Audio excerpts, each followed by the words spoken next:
नमस्कार। दिन भर की बड़ी खबरों में आपका स्वागत है। मैं हूं अंशिता श्रीवास्तव। इस बुलेटिन में आज बात होगी चुनाव आयोग की स्वतंत्रता पर उठते सवालों की, गृह राज्य मंत्री की बर्खास्तगी की मांग पर घिरी मोदी सरकार की।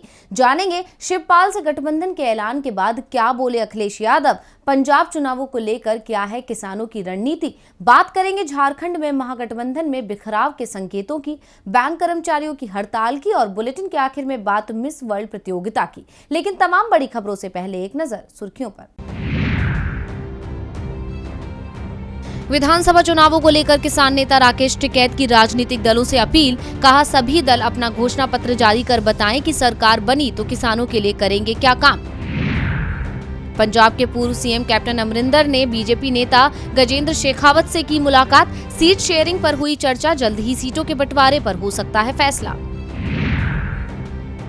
एक बार फिर टीम इंडिया ने पाकिस्तान को हॉकी के मुकाबले में दी मात। एशियन चैंपियंस ट्रॉफी हॉकी में भारत ने पाकिस्तान को 3-1 से हराया। भारत के लिए हरमनप्रीत ने किए 2 गोल। सप्ताह के आखिरी दिन भी शेयर बाजार में दर्ज हुई गिरावट। सेंसेक्स 889 अंक की गिरावट के साथ 57,012 के स्तर पर हुआ बंद। वहीं निफ्टी 263 अंक टूटकर 16,985 के स्तर पर हुआ बंद। तो सुर्खियों के बाद बात आज की सबसे बड़ी खबर की। चुनाव आयोग स्वतंत्र संस्था है, लेकिन विपक्ष का दावा है कि मोदी सरकार इसकी स्वतंत्रता को समाप्त करने की कोशिश कर रही है। और जब प्रधानमंत्री कार्यालय में तीनों चुनाव आयुक्तों के साथ बैठक हुई तो विपक्ष की चिंता सामने आ गई। राज्यसभा में विपक्ष के नेता मल्लिकार्जुन खड़गे ने तो यहां तक कह दिया कि हम कैसे उम्मीद कर सकते हैं कि चुनाव निष्पक्ष होंगे, चुनावों में हमें न्याय मिलेगा। आखिर क्यों विपक्ष के निशाने पर सरकार के साथ आ गया है चुनाव आयोग, देखिए रिपोर्ट। प्रधानमंत्री कार्यालय की ओर से 16 नवंबर को बुलाए गए वर्चुअल अनौपचारिक बातचीत में मुख्य चुनाव आयुक्त सुशील चंद्रा और 2 चुनाव आयुक्त राजीव कुमार और अनूप चंद्र पांडे शामिल हुए। चुनाव आयुक्तों की पीएमओ में इस तरह की बैठक से विवाद शुरू हो गया है। जहां पूर्व मुख्य चुनाव आयुक्तों ने इसे गैर संवैधानिक बताया है, तो दूसरी ओर कांग्रेस सांसद मनीष तिवारी ने इस मुद्दे पर लोकसभा में स्थगन प्रस्ताव का नोटिस दे दिया है। मनीष तिवारी के मुताबिक चुनाव आयुक्तों का बैठक में शामिल होना बताता है कि सरकार संस्थानों को नियंत्रित करने की कोशिश कर रही है। अब पूर्व मुख्य चुनाव आयुक्त डॉक्टर SY कुरैशी ने इस पूरे मामले पर गंभीर टिप्पणी की है। उन्होंने कहा, पीएमओ इस तरह किसी बैठक में चुनाव आयुक्तों को नहीं बुला सकता। अगर इसे औपचारिक बातचीत बताया जा रहा है तो भी ये गलत है। औपचारिक बातचीत क्या होती है? सरकार के साथ चुनाव आयुक्तों की इस तरह औपचारिक और अनौपचारिक बैठक नहीं हो सकती। डॉक्टर कुरैशी ने दावा किया कि चुनाव आयोग ने पहले इस तरह कभी भी बैठक सरकार के साथ नहीं की है। ये एक गलत परंपरा है। कुरैशी ने कहा कि आयोग चुनावों के लिए जब भी बैठक बुलाता है तो वो सभी राजनीतिक दलों का न्योता देता है। आमतौर पर बैठक चुनावों से जुड़े मुद्दों पर बुलाई जाती है। कभी कभी किसी खास मुद्दे पर अपनी बात लेकर राजनीतिक दल चुनाव आयोग भी आते रहते हैं। कुरैशी ने आगे सवाल करते हुए कहा कि क्या पीएमओ या पीएम खुद चीफ जस्टिस ऑफ इंडिया को ऐसे बुला सकते हैं? सुप्रीम कोर्ट और चुनाव आयोग बराबर हैं। चुनाव आयोग एक स्वतंत्र संवैधानिक संस्था है और पीएमओ इस तरह चुनाव आयोग को बैठक में शामिल होने के लिए नहीं कह सकता है। अब कुरैशी के बयानों और सवालों ने विपक्ष के आरोपों को सही साबित कर दिया है कि सरकार सभी संस्थाओं पर नियंत्रण करना चाहती है ताकि सब कुछ उसके हिसाब से चले। यूपी सहित 5 राज्यों में विधानसभा चुनावों के ऐलान से पहले पीएमओ में चुनाव अधिकारियों के साथ बैठक कई सवाल खड़े कर रही है और इन सवालों का जवाब पीएम मोदी को देना चाहिए, क्योंकि बैठक पीएमओ द्वारा बुलाई गई थी। विपक्ष के निशाने पर पीएम मोदी तो पहले से ही बने हुए हैं। चुनाव आयोग का मामला हो या फिर किसानों का या फिर अजय मिश्र टेनी का, जिनके इस्तीफे की मांग विपक्षी सांसद कर रहे हैं। 3 दिन से तो विपक्ष ने संसद में सरकार की ऐसी घेराबंदी कर रखी है कि संसद चलना ही मुश्किल हो गया है। संसद का शीतकालीन सत्र इस समय हंगामेदार चल रहा है। लखीमपुर खीरी मामले और 12 विपक्षी सांसदों के निलंबन समेत अन्य मुद्दों को लेकर विपक्ष सरकार पर लगातार हमलावर है। लखीमपुर खीरी हिंसा मामले में विपक्ष की ओर से केंद्रीय गृह राज्य मंत्री अजय मिश्र के इस्तीफे की मांग की जा रही है। इसे लेकर शुक्रवार को भी संसद के दोनों सदनों में विपक्ष ने सरकार को घेरा। इससे सरकार और विपक्ष में गतिरोध बना रहा। इसके कारण लोकसभा और राज्यसभा की कार्यवाही को सोमवार तक के लिए स्थगित कर दिया दिया गया है। लोकसभा में कांग्रेस सहित कुछ अन्य विपक्षी दलों के सदस्यों ने उत्तर प्रदेश के लखीमपुर खीरी मामले में विशेष जांच दल द्वारा अदालत में दिए गए आवेदन को लेकर केंद्रीय गृह राज्य मंत्री के इस्तीफे की मांग करते हुए भारी हंगामा किया।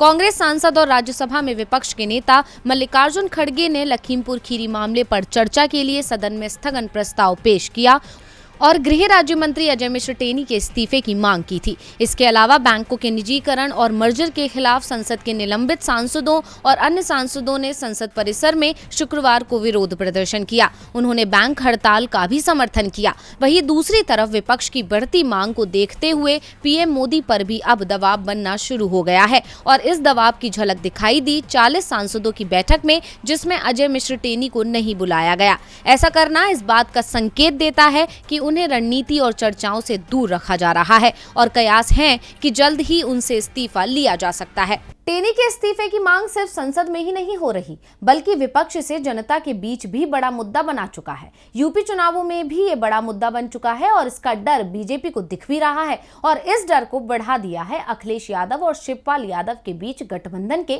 ऐलान ने, जिसके बाद अब बीजेपी को यूपी की सत्ता हाथ से फिसलने का डर सताने लगा है। पार्टी नेता भी मानने लगे हैं कि अखिलेश और शिवपाल के गठबंधन का असर तो पड़ेगा। अखिलेश ने भी इसे लेकर बड़ा दावा कर दिया है। समाजवादी पार्टी के मुखिया और उत्तर प्रदेश के पूर्व मुख्यमंत्री अखिलेश यादव आगामी विधानसभा चुनावों के मद्देनजर पार्टी के प्रचार में जुटे हैं। शुक्रवार को कांग्रेस के गढ़ रायबरेली में विजय रथ यात्रा के दौरान अखिलेश यादव ने भाजपा सरकार पर जमकर निशाना साधा। इसके अलावा प्रसपा से गठबंधन में सीटों के बंटवारे पर अखिलेश यादव ने कहा कि समाजवादी पार्टी ने सीटों को लेकर चर्चा करने के बाद ही गठबंधन का ऐलान किया है।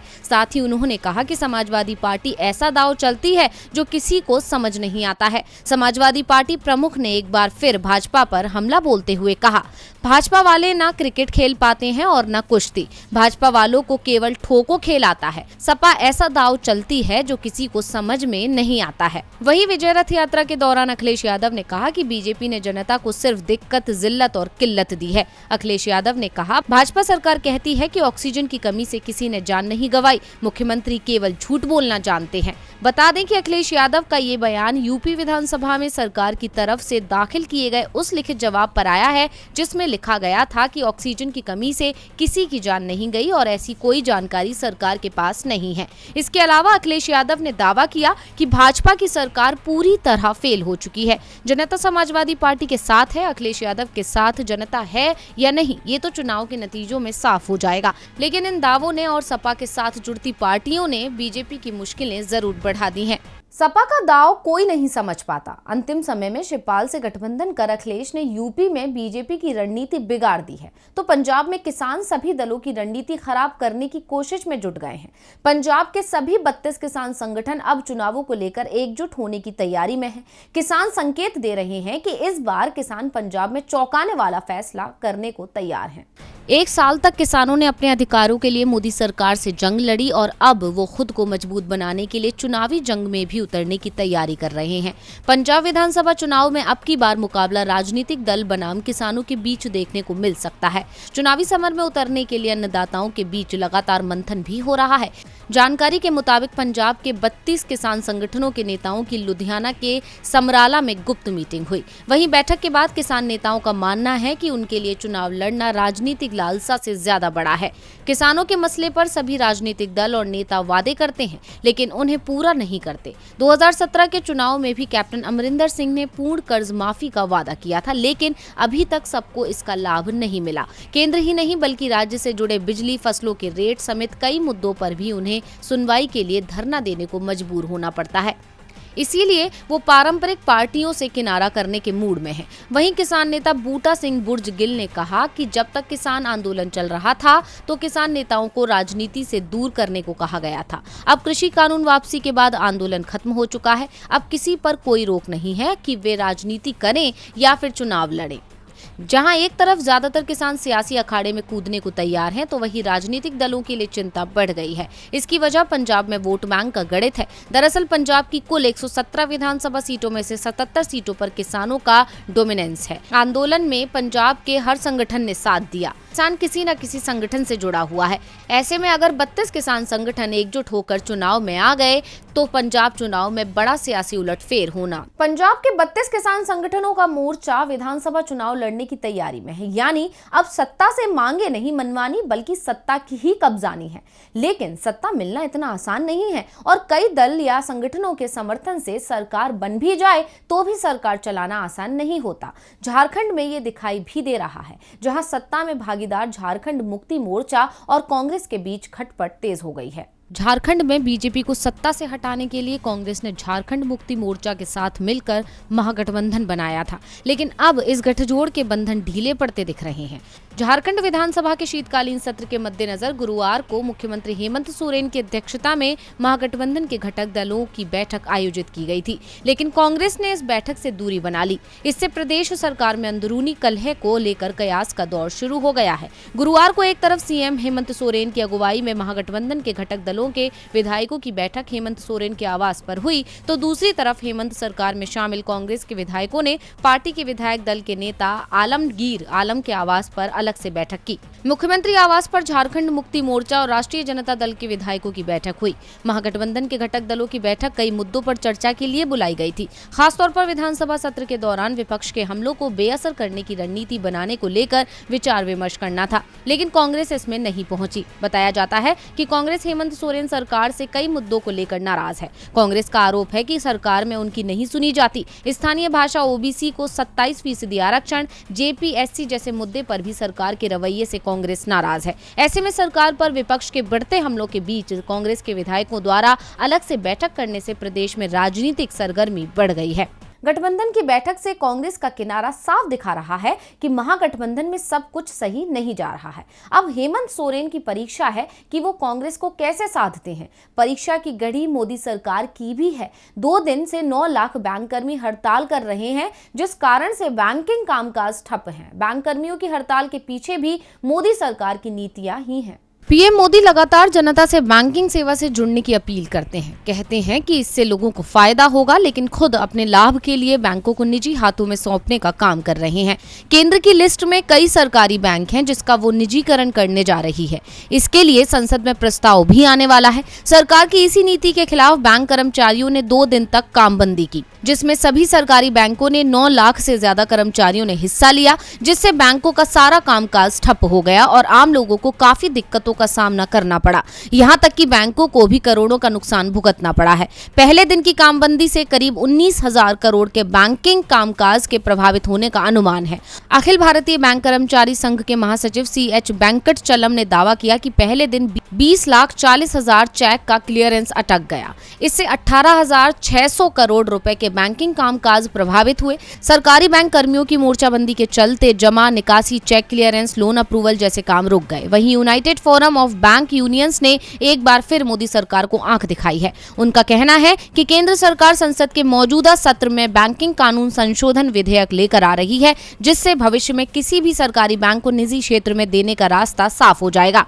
बैंक कर्मचारी और अधिकारी सरकार के इस निर्णय के खिलाफ सड़कों पर उतरे और आगे भी सरकार का विरोध किया जाएगा। United forum of bank unions की हुंकार से साफ है कि वो पीछे हटने वाले नहीं हैं। अब देखना होगा कि क्या सरकार अपने कदम पीछे खींचेगी या नहीं। और बुलेटिन के आखिर में बात मिस वर्ल्ड प्रतियोगिता की। भारत की हरनाज संधू के मिस यूनिवर्स बनने के बाद अब सबकी निगाहें मिस वर्ल्ड प्रतियोगिता पर लगी थी, जिसमें भारत की ओर से मिस इंडिया मनसा वाराणसी भी हिस्सा ले रही हैं। लेकिन मनसा समेत कई और प्रतिभागियों के कोरोना पॉजिटिव होने के बाद अब इस आयोजन को अस्थायी तौर पर स्थगित कर दिया गया है।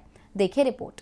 कोरोना महामारी की चपेट में मिस वर्ल्ड प्रतियोगिता भी आ गई। कई प्रतिभागियों के कोरोना पॉजिटिव पाए जाने के बाद मिस वर्ल्ड 2021 के फिनाले को अस्थायी रूप से स्थगित कर दिया गया है। ये फैसला गुरुवार को आयोजन के शुरू होने से कुछ घंटे पहले लिया गया। फिलहाल प्रतियोगियों को प्यूर्टो रिको में आइसोलेशन में रखा गया है, जहां फिनाले होने वाला था। एक आधिकारिक बयान में कहा गया, प्रतियोगियों के बीच कोरोना के बढ़ते मामलों को ध्यान में रखते हुए मिस वर्ल्ड ऑर्गेनाइजेशन ने मिस वर्ल्ड फिनाले स्थगित करने का फैसला किया है। 17 प्रतियोगियों और स्टाफ मेंबर्स के कोरोना पॉजिटिव आने के बाद ये फैसला लिया गया है। स्वास्थ्य अधिकारियों से मंजूरी मिलने के बाद प्रतियोगियों को घर जाने की अनुमति दी जाएगी। आपको बता दें कि संक्रमित होने वालों में भारत की मनसा वाराणसी भी शामिल है, जिन्होंने मिस इंडिया वर्ल्ड 2020 का खिताब अपने नाम किया था और अंतर्राष्ट्रीय ब्यूटी प्रतियोगिता मिस वर्ल्ड 2021 में भारत का प्रतिनिधित्व करेंगी। मिस इंडिया ऑर्गेनाइजेशन ने अपने आधिकारिक पेज पर कहा, हमें विश्वास नहीं हो रहा कि मनसा वाराणसी अथक परिश्रम और समर्पण के बावजूद विश्व स्तर पर अपना जलवा नहीं बिखेर सकेंगी। हालांकि उनकी सुरक्षा हमारे लिए सबसे महत्वपूर्ण है। तो आज इस बुलेटिन में बस इतना ही। देखते रहिए डीवी लाइव। नमस्कार।